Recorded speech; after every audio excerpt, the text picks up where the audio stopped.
Everybody, welcome back to the Spurs 9501 podcast. We've just come off watching Tottenham lose 1-0 at home to Arsenal in the North London derby. I've got Cam with me on the line. Welcome back, Cam. How are you feeling after that defeat?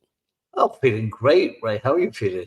I'm feeling absolutely Congratulations. superb. Congratulations, by the way. On what? Well, we only lost 1-0 to the Yeah, Arsenal. I was just about to say last year we let in 3 goals and this year we've only let in 1, so it's progress, Oh, isn't it? Are we going in the right direction or not? looks like it, doesn't it? I mean, poor Arsenal have been scoring so many goals. None of their fans have been able to start shouting out 1-0 to the Arsenal, but we gave them that opportunity today, didn't we? We did indeed. So let's get into the bones of this, Cam. Even without Odegaard and Rice, two of their best players, they made us look like a second-rate team. Generally, what's your thoughts on it? I mean, let's just go for it, man. Oh, wow. I mean, where do you start? Do you start with the selection? Do you start with the way he laid out his team? Do you start with Ange's total inflexibility? Do you start with the fact that this guy thinks beating Coventry in the week is more important than taking on Arsenal? Do you start with the fact that his comments already said, I don't give a crap about this game. We're going to lose. These are the managers coming in here thinking already about how do I beat Coventry in the week? In the Carabao Cup, rather than worry about playing what for us Spurs fans is probably one of our biggest games of the season, and it's for the biggest game of the season, isn't it?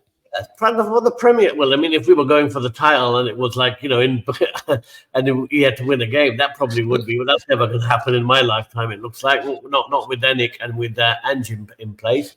But the thing is. Look at the manager's mentality before the games even started, and his comments, his demeanor, and everything else. And what has he got it into his head? That yes, we're going to lose to all the top 6 teams. Yes, it's not important. Let me win a couple of games against Coventry, hope for a good cup run, and that will be good enough. And that's the feeling I had right from the beginning. So before we even came into this, were you pretty sure there's no way we're going to actually win? Did you think we could maybe get a draw or not, or what? What were your thoughts? Oh, the first 10 minutes we started pretty lively. It looked pretty good, but I think that there was no belief in the team. I mean, Kulu had that shot. Johnson, I think, flicked a ball. He didn't know where it was going to go, and it looked like in the end of being a good save, but it was a fluke.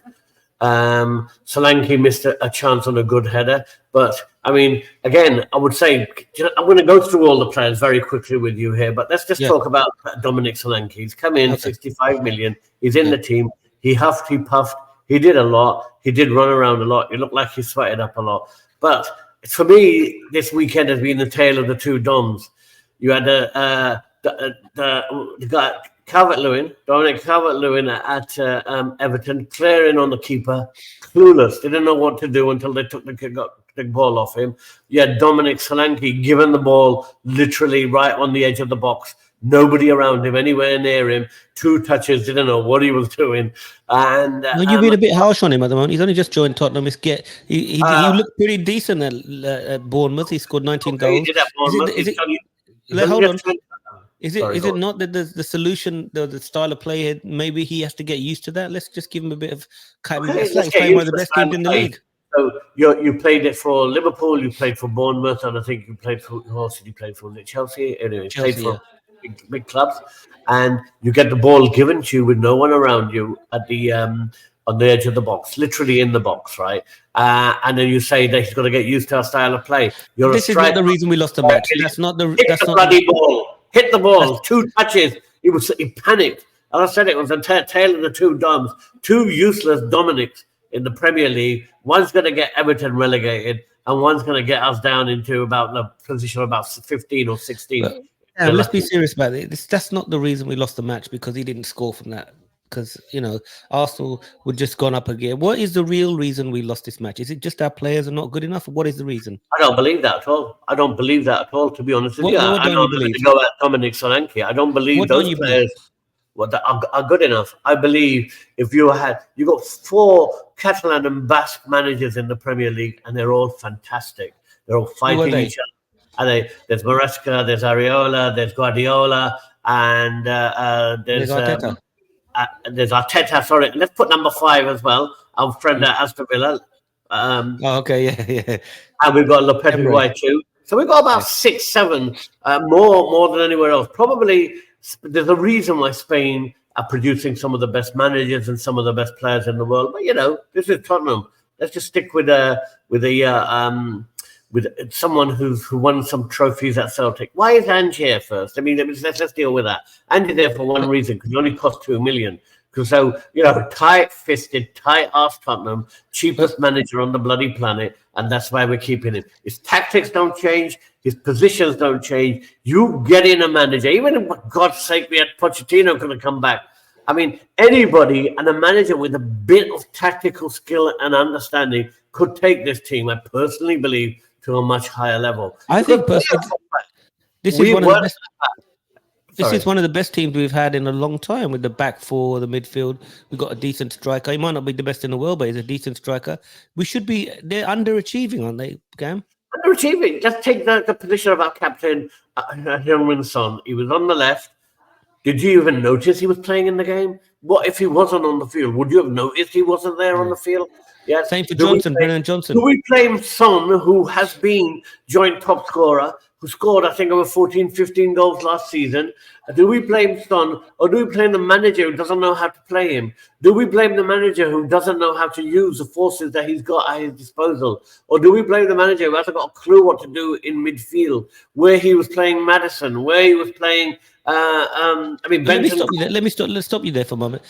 That substitution didn't make any sense to me. Why are you taking off one of your most creative players that can, create something from nothing, and put Pape Sarr on? I mean, either he's injured or he's out of puff. I don't know. You would never take Maddison off if you're looking for a goal, would you? Cam, explain that to me. You wouldn't, but then, there was never a goal in this team. This team will not score a goal against any top 10 team, I can assure you. I'm not, and maybe I'm pushing it, but I mean, you tell me one thing, right? Okay, Arsenal are going to be up there. They may even win it this year. Who knows? But they're going to be damn close, right? They had the top two. It just shows without their top two players, they were an ordinary team. But as has been said, Arteta has more than one tactic. Arteta can change his team, and he can rotate it. He can play differently. He can defend. He can be dogged, and he can do set plays. We have no tactic. We have one tactic, which is everyone stand at the halfway line and pass it around in the final third and try not to score. That seems to be the only tactic Spurs has. So my question to you is this: right, we lost to Arsenal, fair enough. Who do you see us beating this season? Do you see us beating Aston Villa? Do you see us beating West Ham? Do you see us beating Brighton? Forget about the top teams, not even talking about them.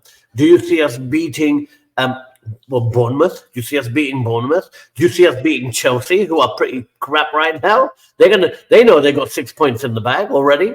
Chelsea's got 6 points in the bag. Who do you see us beating? Okay, maybe we'll beat Ipswich. We'll beat Southampton.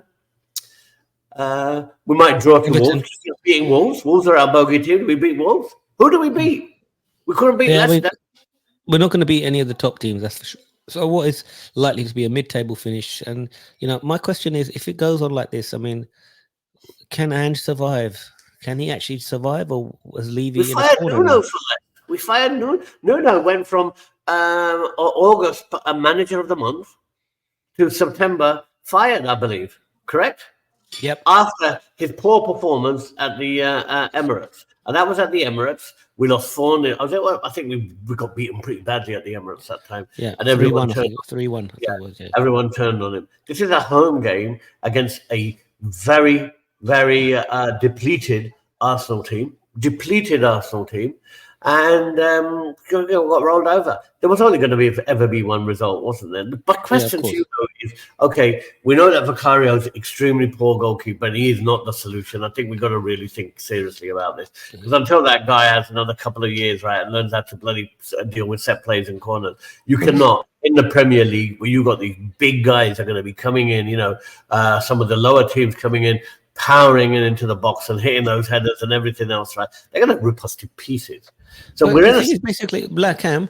He had Gabriel had a free header. Vicario should have been out there punching it. Any contact he makes stops the goal. So what is wrong with this goalkeeper? To be honest with you, where Vicario was doing, you and me could might as well have just stood there. We wouldn't have done any worse, because I mean, he was just. I looked at it again and again. He had two Tottenham players pushing, two Arsenal players pushing Tottenham players onto Vicario, and he was just moving to the spot. He couldn't move. He made no space. He does not know how to make space in the box on set plays.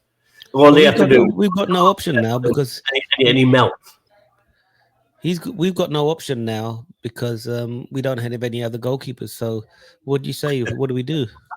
No goalkeepers. We have no players, man. Yeah. We got a coach who basically set his stall out. He won a few games last season in the beginning because Yep. because he was new and it was innovative. It took the good coaches in the Premier League, Yep. including people like Gary O'Neill, from better coach than he is, to suss him out. And he got an answer. He plays exactly the same way, whether he's playing Ipswich, whether he's playing Manchester City, or whether he's playing Chelsea. It doesn't matter what players he's got, what players he hasn't got. He plays exactly the same way. And when you set your team out against Tottenham, you don't have to sit back and say, well, they got these injuries, they may change their tactics. What are we going to do if they play like this or they play like that or they change anything? You know exactly what you're going to do. And you just go out there, you do it. And normally you may not win, but you will definitely get goals. I mean, clean sheets. We had one clean sheet against Everton. So Everton is our great moment so far this season. Everton, who conceded 3 goals in 2 matches from being 2-0 up, and have got 0 points on the board so far, right? That's the only thing we're pointing So would you rather have Sean Dyche as your manager or Ange? I'd have anybody. I'd have you as our manager right now. No, I don't think things are that bad. I think the point is, what I'm saying to you, Ray, what I'm saying to you is, I wouldn't have the Southampton manager, that's for sure. But I'll tell you what I would have is there's some young, cool, very strong managers out there. And they have give me some names. Well, who's this new guy at Brighton? They just left it. They picked up from exactly where they just left off, right? I mean, they've got like a manager rotations. I mean, where they get these people from? And the German guy, I can't remember his name. Good scouting network. Oliver Glasner at Palace, yeah. You've got, West Ham, Lopetegui is going to do good. Areola's yes, they lost against Chelsea in the last minute. They're going to do good. Maresca, probably a weaker manager, but for me, but better than Ange. He's got tactics, can understand how to play football, and then you can go on from there. I mean, obviously, I'm scared when Thomas Frank's a better manager. He almost beat bloody City. Do you think we're going to beat Brentford next week? No, I don't think so. I mean, come on, Cam. Let's sum this up now. We could just talk forever. Well, give me some positives. Is there any positive at all from that performance? Anybody say at least you tried, at least you put some effort in? What's your positive? I don't see any effort because can I just say this very clearly about the positives, right? The positives, we had the sold-out stadium and Levy made some money. There you go.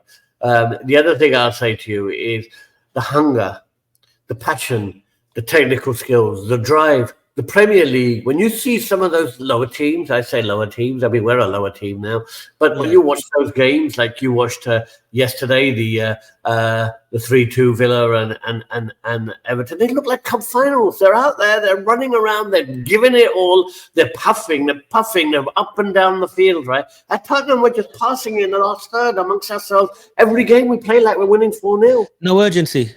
No urgency, even though we're losing. We're playing like we're winning.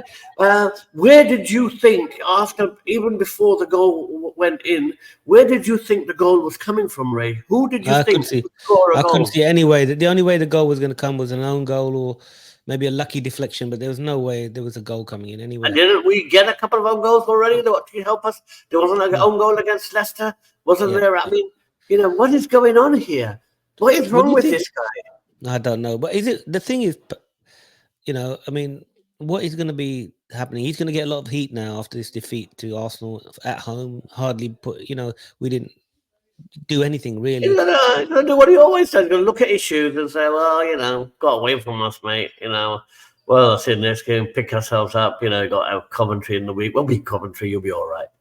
That's what we don't care. I mean, Daniel Levy doesn't care about this result. He just cares about money coming in, so it's not an issue for him. Exactly. Do you think the fans are now going to turn on and say, "Look, man, come on"? They already have. I think that worst start in 9 years. Worst start in 9 years. We sacked managers for less. Worst start in. I can't believe that. I can't believe I didn't know that either. Worst start in 9 years, this is. So hold on a second. So worse than Mourinho, worse than Villas-Boas, worse than Conte, worse than Nuno. I mean, how bad do you have to be to get fired from this? I think the worst start that we had was the year when Juan de Ramos, after he won us a cup, and we were like, got 1 point in that. Yeah. Yeah. That probably was the worst start. And then we brought in Redknapp, and since then, I think we've been a different team. I mean, Redknapp, Yeah. I think, was responsible for transformation at Spurs, which Yeah. put us Exactly. quite high up. But Yeah. this guy's just taking us back down again. What are we now? We were 13th at the beginning I don't know. today. I haven't even bothered looking at the table. I mean, I mean, however much we hate Arsenal, we've got to admire the way they played.